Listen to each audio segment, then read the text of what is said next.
October 2015 forecast for the month. It's a beautiful California day out, and I wanted to thank you for joining me and tuning in and subscribing and sharing these videos, and for your loyal support by choosing me as your reader, and for choosing me to do your readings and joining my Facebook page as well at Audrey Alison Astrology and Tarot, and for your donations, because I have a donation button on my website, and it's just an amazing generosity, and I'm so grateful. I feel a tremendous gratitude for people who would even consider donating. In fact, I never put that button up there when I designed the website until a woman out in a city called Manchester by the Sea asked me to create a donation button. I won't call her out by name, but she knows who she is, because she'd like to donate without having any services in return. I was shocked. I thought, gosh, what an amazing, generous spirit in 2015. So thank you for anybody who is donating. I really appreciate that. Let's start the month. There's spectacular vibes going on in October. And if you've watched my Aries and Pisces video, you could tell I'm getting very involved. I'm all in my feelings in these readings because none of them are prepared beforehand, and I can't help but just be who I am and keep it real and be genuine. So thank you as well for allowing me to do that. At the top of the month, on October 8th, Venus leaves Leo after a 4-month stay, including a retrograde in that sign, and enters Virgo, where she will remain until the 8th of November, and this will impact your 8th house of shared resources, Aquarius, and your intimacies, and the 8th house of investments and property, and sex and death, and investments and in inheritance and estates, all things deep, all things 8th house related. That's naturally governed by Scorpio on the solar wheel.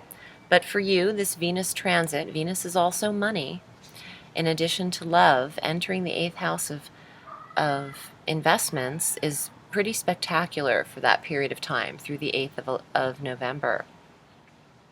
Now, the following day, on the 9th of October, Mercury finally goes direct at the 0-degree mark of Libra. Having retrograded at the 15-degree mark of Libra, he doesn't officially clear his shadow until the evening of the 23rd of October.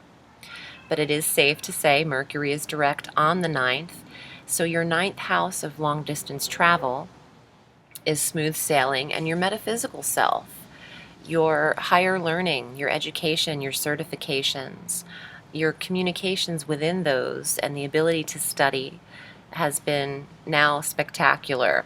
You know, in the retrograde, using Mercury retrograde in the review process and studying material could actually be helpful, but retaining the information is where the struggle lies with a Mercury retrograde in your 9th. But now that he's direct, you're able to remember everything that you've read, that you've absorbed like a sponge, Aquarius, because you are one of the most brilliant of astrological signs.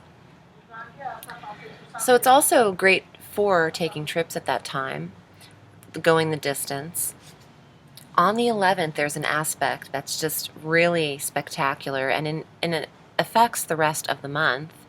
From the 11th going forward, Jupiter will trine Pluto. Jupiter is stationed in Virgo, conjunct Venus, and trines Pluto in Capricorn at an exact 13 degrees through the end of the month, which will impact in a harmonious way this 8th house of property and intimacy and shared resources, and the 12th house of rest, of psychic ability, of intuition.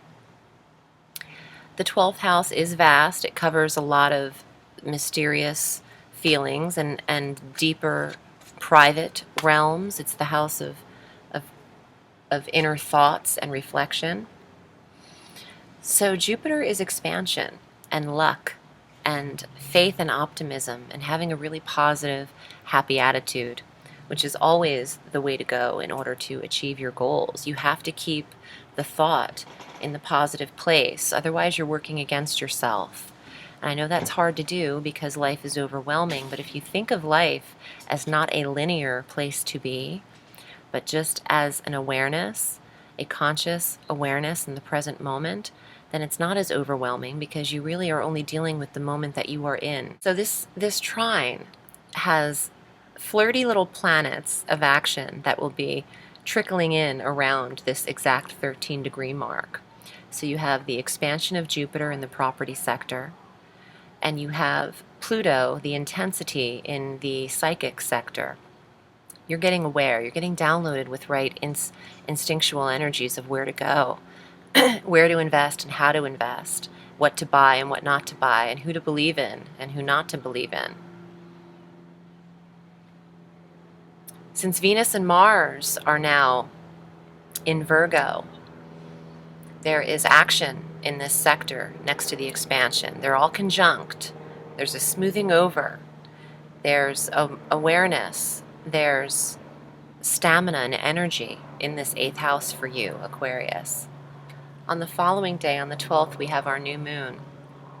This is at 19 degrees of Libra, where Mercury is now direct. So the new moon conjunct Mercury in the 9th house of higher learning, metaphysical awareness, certification, long-distance travel, your belief systems. What are you believing in? There's a newness here. Maybe it's the law of attraction. Maybe it is the power of now. Maybe it's seeing that you can obtain all of those properties that you want to obtain just by merely thinking about them and keeping positive. On the 15th and 16th, Mars is joining Jupiter at that exact 13-degree mark. Now he's in Jupiter, or in Virgo, but at exactly 13 degrees trining Pluto.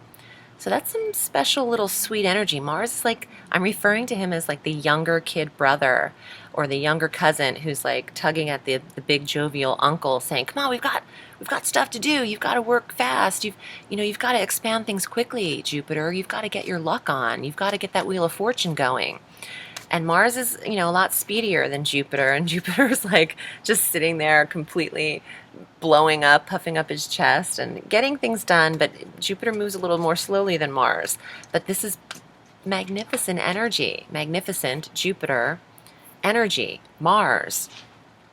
And it's exactly trining Pluto in the sector governing intensity and deep instinctual energy. So you might be very much aware of where you need to put your money and take action in doing so with Mercury now direct. On the 17th, Mars and Jupiter are at an exact 14 degrees. So there's a theme going on. There's a theme with them together. They're just right next to each other, and that's just rare. They're giving each other energy. They're feeding off of each other in this 8th house for you. Now on the 19th, the moon joins Pluto on that trine. So the moon is in Capricorn with Pluto at 13 degrees, trining Mars at 15 degrees, Jupiter at 14 degrees, and Venus at 9 degrees of Virgo. So it's intuition, it's intensity between the 8th and the 12th house. That's where your energy is predominantly this month, until we get to the sun, who then on the 23rd enters Scorpio. So there's a lot of this earth energy until the water is introduced on the 23rd. Now this is your career sector. When the sun hits Scorpio for you, your 10th house of career is impacted. And this is the all-encompassing energy, the life force of the sun in the 10th house of career, retirement, status, title, social status, how you are perceived and recognized for the work you've done, and the goal of your work. On the 27th, we have our full moon, and this is a super moon. We won't have another super moon until April, and that's a new moon of 2016. So this full super moon is closest to the Earth. Beautiful pictures around the time of Halloween as well. But this is at 3 degrees of Taurus. So what happens then with all of that Earth energy with Jupiter in Virgo and Pluto in Capricorn and Mars and Venus also in Virgo? We have a grand Earth trine happening on the 27th. And it's due to the moon's quick transit.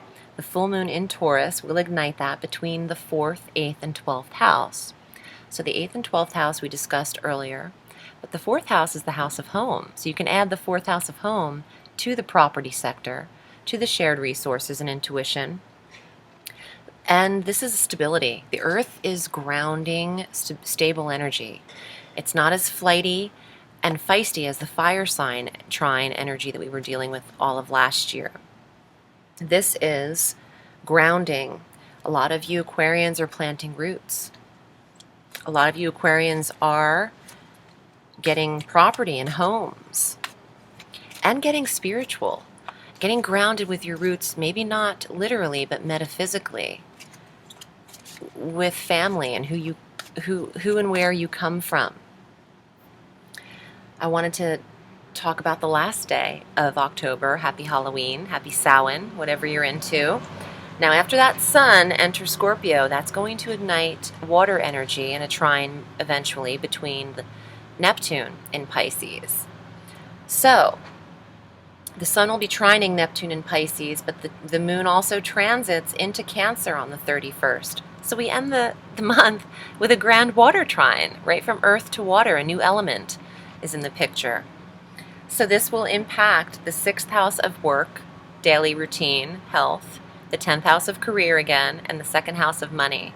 I really feel like Aquarians are developing stability in their 8th and 12th houses, and now here's some money in the nebulous energy of the dreamy, watery realms. Dream big, Aquarius, because this is the time for you to establish some roots in your life. And what a beautiful day for the water trine as well to end the month. I wanted to let you know that I'm using the Rider-Waite deck, very traditional tarot deck. Many readers have a copy of this somewhere because it's one of the first created tarot decks. And in each video, I'm actually paying a very strong homage to Pamela Coleman Smith, who is the illustrator of this tarot deck, because she doesn't get enough recognition for the hard work that she did put into the illustrations on this deck. And if you've watched my previous videos, like I said earlier, I can't help but get choked up when I read a little bit about her story, and I'm taking time in each video to discuss her because I was unaware of this. But today is the day that she has passed away, September 18th, 1951. And in the very first forecast of Aries, I didn't realize that, and I had a very emotional moment. Just ironically, she has passed away the same day I'm recording these videos. So, she was born in London, February 16th, 1878. She studied at the Pratt Institute in Brooklyn, New York. She traveled between London, Brooklyn, and Jamaica in her life, studying theater and art. In 1903, she joined the Order of the Golden Dawn, which most popularly known by the presence of Aleister Crowley, a mystic, and encompassed people who had beliefs and skills and the ability to channel and a lot of artistry in that order. And in 1903, under the guidance of Arthur Waite, she was asked to write and illustrate 78 depictions for this tarot deck that he was creating in his mind. And I wanted to read a little bit about her story here. For a token payment, she created a series of 78 paintings described by Waite as a rectified tarot pack. And the designs were published in the same year by William Ryder and Son, getting Ryder and Waite. They exemplify the mysticism, ritual, imagination, fantasy, and deep emotions of this artist. And despite Pamela's occasional art shows and favorable reviews by critics, she continued very slow sales of her works and rejections by commercial publishers that left her deeply disappointed. She never married, and she had no children and no known heirs except for a female companion, an elderly woman that shared her flat in London. There was no funeral procession to honor her life.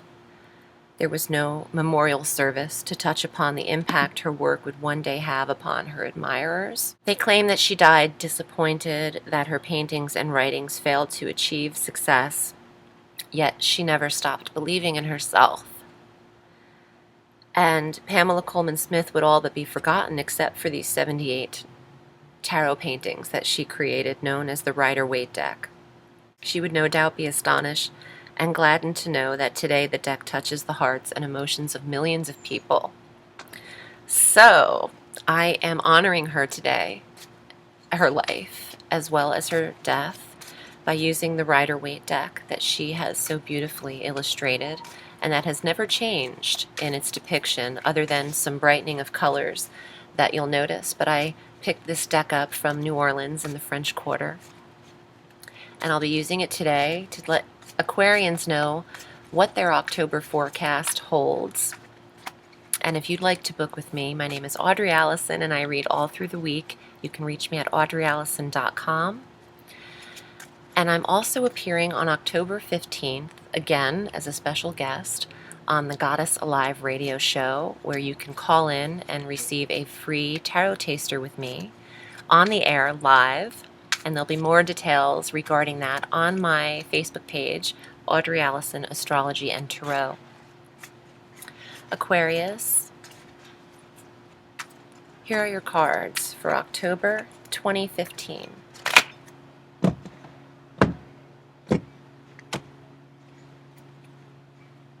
The King of Swords.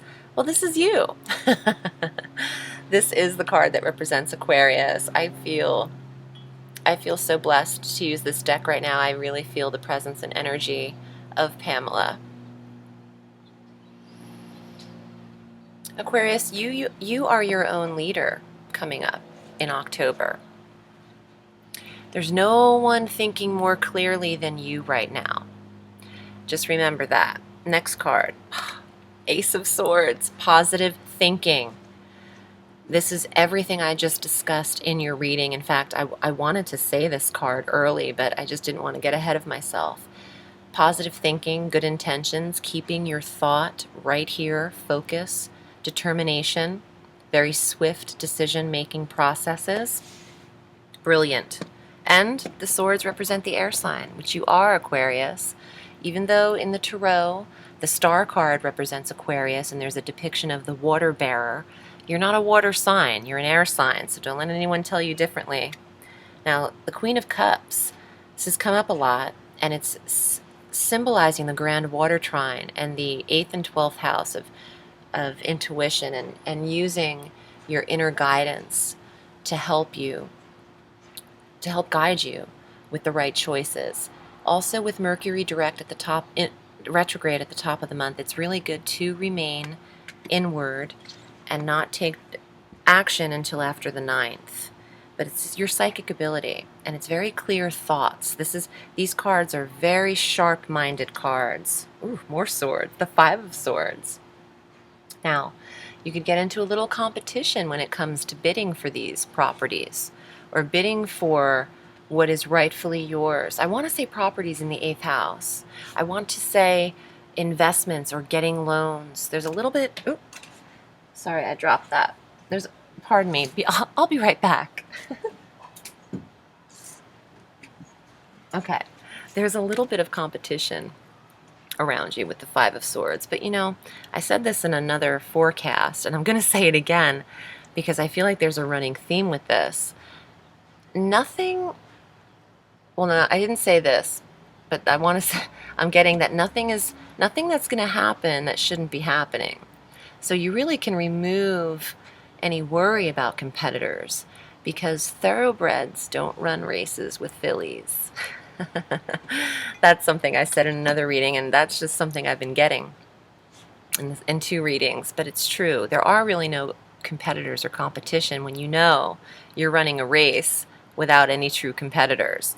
But you have the mental agility and acuity of a whole army right now. And you can get whatever you want because you're clear and you're focused. Try not to use a lot of alcohol or vices right now, if you are. Just for the month, lay off some of the red wine is what I want to say, because it could keep you a little bit too nebulous, and you're going to already have that energy with the water trine. And maybe that does apply to some of you individually who might be struggling with addiction. Although I don't have cards of addiction, but the Queen of Cups really is looking into her chalice, her wine glass. And I want to keep you clear, Aquarius, because you have a lot of decisions to make. And it's going your way. Just remember, positive thinking, good intentions is the power of everything. So don't doubt yourself. That will be your own demise if you doubt yourself. You're creating this life, no one else is. Thank you for joining me. I really appreciate your support, Aquarius, and I'm wishing you a beautiful October. And remember, the sky is limitless, so reach for the stars.